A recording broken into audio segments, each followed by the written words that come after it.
Question? Yes, on the top. Go ahead. My question is, with the passing of Jaime Escalante this past year, how do you feel about the healthcare system and educators and other social, people working in social communities, or how, they're overworked, underpaid, but they're still not getting the healthcare that they deserve? And I'm asking you that as a teacher, that's why. First of all, I think the teachers should be the most respected single aspect on the planet, bar none. That doesn't make every single teacher that's teaching a great teacher. I wish that it would, but it doesn't. But they are, I don't know one scientist, I don't know one great sports person on the planet, I don't know one president of the United States, I don't know one king or one queen that did it without a teacher. There's not one professor that did it without a teacher. Come on. I mean, where are we? I mean, if we don't, we get people, okay, here you go. I first of all and foremost, I'll answer your question by saying, yes, the sadness in me is that we value more an actor than we do a teacher. They pay me millions of dollars. They pay presidents of the United States hundreds of thousands of dollars. Okay? They pay scientists, they pay architects more money than they pay teachers. And like we just said, none of them could exist without a teacher. That being said, I don't know what we're going to do, because to this day, we used to feel really that teaching was the most noble profession on the planet. But that's gone now. It's really been something that was lost decades ago, if not centuries ago. Now the whole situation gets down to what can we do to help ourselves? It's understand the value of the teacher, for one, and especially when it comes to health care. And I mean, this is so hard because our value system is really messed up. I mean, I don't know what to tell you. As far as I'm concerned, I think college professors should make a minimum of $1 million a year. Each professor that teaches at the university level should be at least given $1 million a year. But I think high school teachers should make more money than college professors. And I think that junior high teachers should make more money than high school or college. And that the highest paid teacher on the whole thing is the grammar school teacher, with the kindergarten teacher being paid like $7 million per year. Yes, that's the whole idea, man. Because then you'd get the highest quality caliber people teaching at the most essential and most critical moment of a student's mind. Like when they're 2 and 3 and 4 and 5. By the time they're 5 or 6 or 7, they're already into it, guys. Especially with what we have in communications today. Forget it. It's over. None of us that are over the age of 20 right now will be capable of handling what kids are working with right now. It's over. It's like a joke. It's like remember singularity? Well, they don't know any different. As far as they're concerned, it's on. You're on, man. And boy, we didn't get a running start. It's an unfair playing field, man. If you're over the age of 60, forget it. You're lucky if you can program a damn telephone. Operate this. Hey, here you go. Here's your iPhone. Good luck. How do you dial it? How does it work? How do you switch it? What you touch? What? The screen. Whoa! Look at that. Woo! Well, we're in real bad shape, guys. But then again, that's what the offset was. So to tell you the truth, I feel that Jaime Escalante. That movie, Stand and Deliver. How many of you have not ever seen Stand and Deliver? Raise your hand. Okay, for those of you that haven't seen it, do yourself a favor, man. Just either Netflix it or get it, and put it in your library and just sit there. And like most of us, it's okay. I'll put it to you this way: the single most viewed film ever made in the United States of America for United States audiences ever in the history of film. It beat Gone with the Wind like about 14 years ago. There's no Star Wars, no Raiders, no you name it. I don't care. I think you should get an Academy Award for that movie. Well, that's another whole thing. Okay, that's not what I'm saying.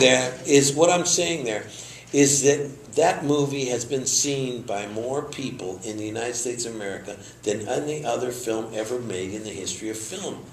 And it's about a school teacher helping inner city kids take a test. That's it. That's what the movie's about. A bunch of little kids who, this teacher really believed in them, and they trusted him, and he helped them take the advanced placement test in calculus. How many of you in this audience took your advanced placement test in calculus in high school? Look around, guys. And how many of you passed it? Not an easy test to take. Matter of fact, it's the hardest examination that's given in the United States of America to high school students. And why? Because calculus is not an easy language. So anyway, bless your heart for teaching, man. Thank you so much for giving your life to that. Really. Go ahead. Could you talk about some of the director work you've done on Battlestar? Is it true that Ron and David Icke say that you were really hard to work with if you were a director? They would joke about that, how perfectionist you can be about that. Well, I mean, perfectionist. I mean, I don't know what they say about me when it comes to my directing. I felt that the first time I directed a piece on Battlestar was out of a necessity. It was the 9th episode, Tie Me Up, Tie Me Down. And we had gotten word from the studio, from the hierarchy, okay, to lighten up.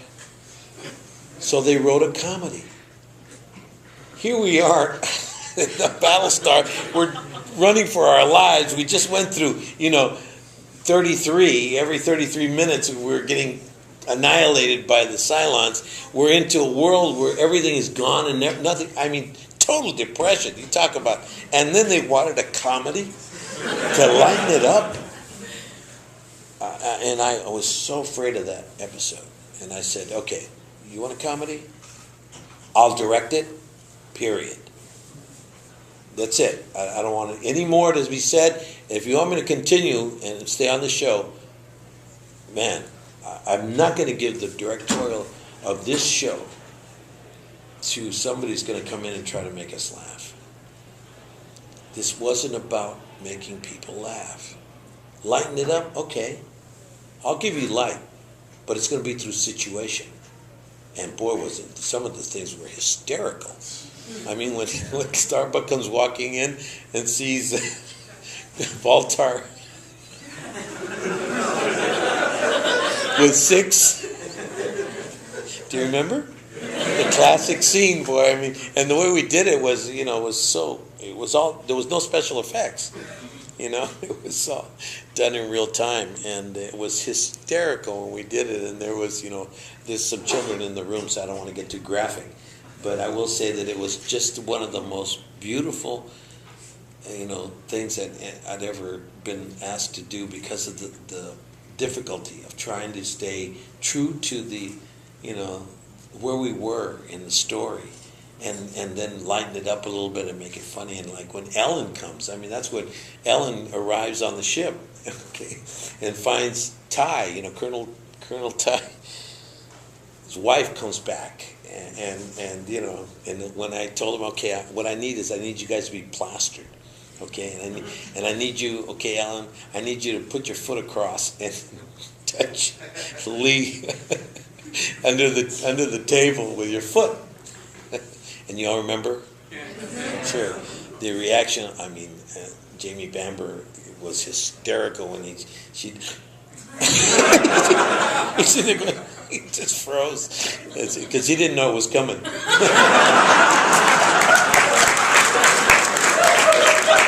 He had no idea that it was coming. So I did it on purpose. I said the first time we did it was on his, his reaction. I said, we're doing the top of the table before we did underneath. So, I said, okay,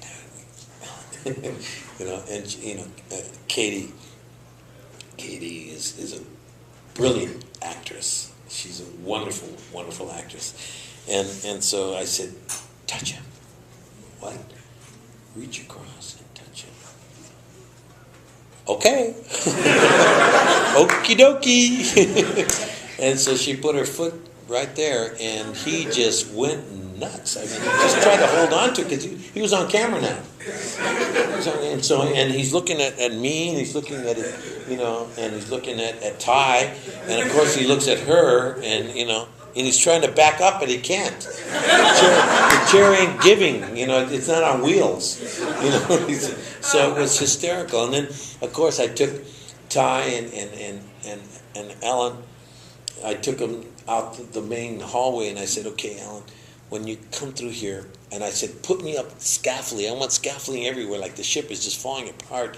And here we are, it's, months into this incredible journey, and just jump up on the scaffolds, man, and grab Colonel Ty with your legs and wrap him around his head.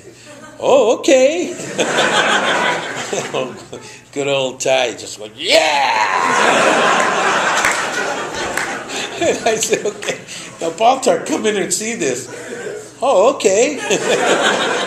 And those are situations that it was sad that they were alcoholics. And you knew how bad it was because the whole show started with Ty being an alcoholic, and he was trying to kind of getting past it, and he was starting to really take his job seriously, and all of a sudden he reverted right back to what he was, and it just knocked us all out because there was no humor in that. And I remember the very first time I shot the thing, and I said, okay, now I want you to take a drink, and I want you to pass the drink to him when you kiss. And then he's like trying to stay away from alcohol, and all of a sudden she goes, and he goes, oh, yeah. And you knew from that moment on it was over.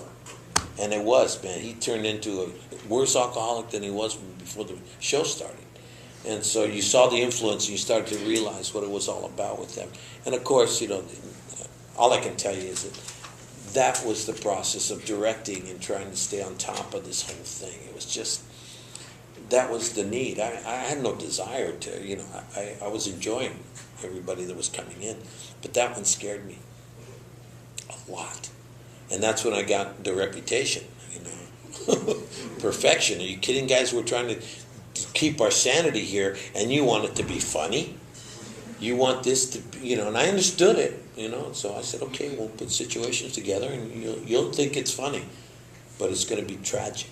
It's tragic what was happening, and how it just completely destroyed Colonel Ty.